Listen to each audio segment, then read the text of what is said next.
What's going on, guys? Welcome back to another video.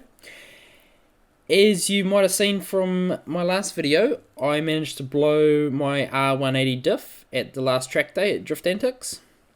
So you can see here we've dropped out the whole rear subframe, and as you might have seen from another video, we've upgraded Clayton's car to a Winters rear diff. So I've managed to grab his old subframe, which can accept an R200 diff, and I'm going to put that into my car. So the difference between the R180 diff and the R200 diff is obviously the size. So you might be able to see in the next few clips the hole centers are different on the rear casing. The R180 is much closer together compared to the R200. So it was going to be much quicker to swap out the subframes than modify my subframe to suit an R200. So I'm going to give the old subframe a good degrease and pressure wash. Make it all nice and clean, so eventually this one will get cut up for a Winters diff, which will probably end up going into the S15 build. Dabs in there, Thomas. How's your day at work been?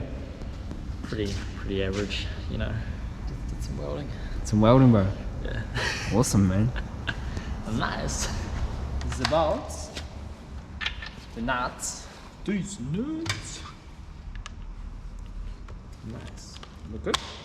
It looks, yeah, maybe. Whoa. Whoa. Boom.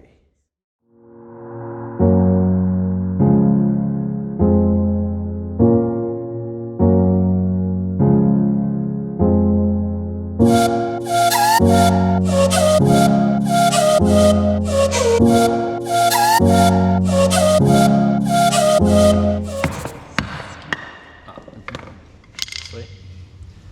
Oh, look at that. Right there, that's the pin judo. Oh, shit. How rusty she is. She's sparkly in there, man.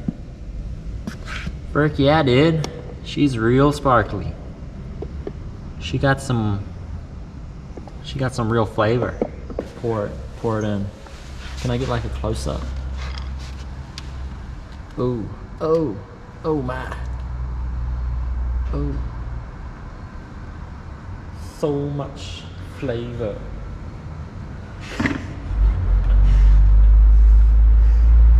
Oh, so much metal. Look at Whoa, that. look at that chunk right there. God damn. Pull it out and put it on the camera. Fuck me. I can't even fucking get it. Jesus, look at that. That's a whole pinion fucking gear right there. That is monster. Some gravel in the bottom.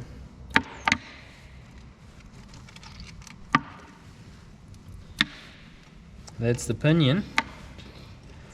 Right there. That's a foul looking oil.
Alright, so I've got two R200 diffs here.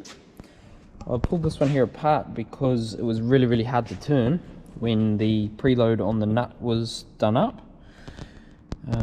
It's a bit of wear on the bearings, but I don't understand why it wouldn't turn at all. Torqued up to the 120 foot-pound, which was like the minimum they recommend, I found online. So I'm going to give it a good clean out and put it back together, see if I can torque it up and get that one there going again. And this one here's an LSD, which I'm going to pull apart and weld up, because the bearings on the front casing are mint. So let's pull this puppy apart.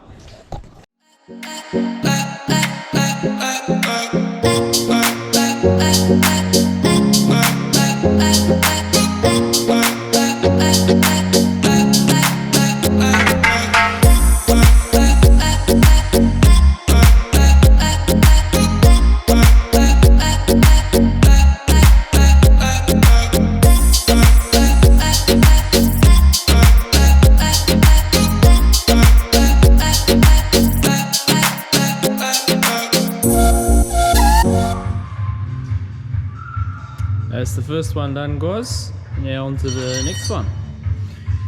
Ew.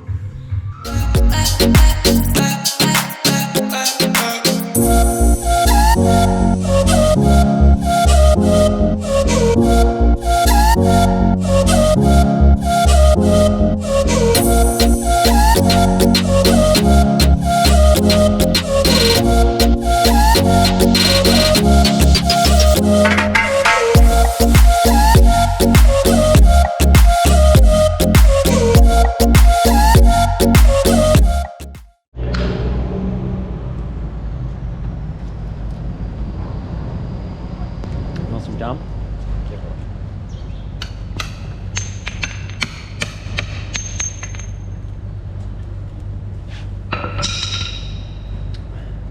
Looks pretty evil.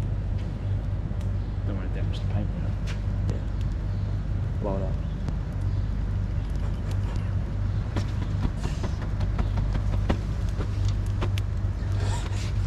On the other side.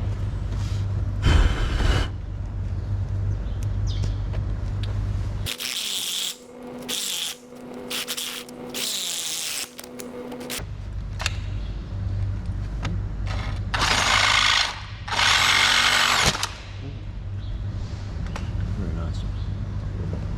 Now let's have a look and see what you're cutting. So you're cutting that little channel in there.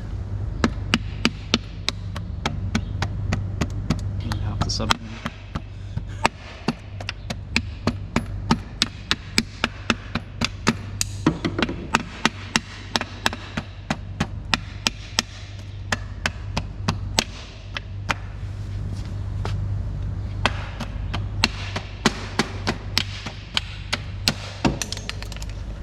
One more bushes. And then your solids can just slip on in there. And because the metal's hot, you know, it's sort of expanded. That's it, bro. I've cut a bit of this up in there, but she's right. That's right. That's fine. Boom. Job done. Solid. 10-minute job, mate.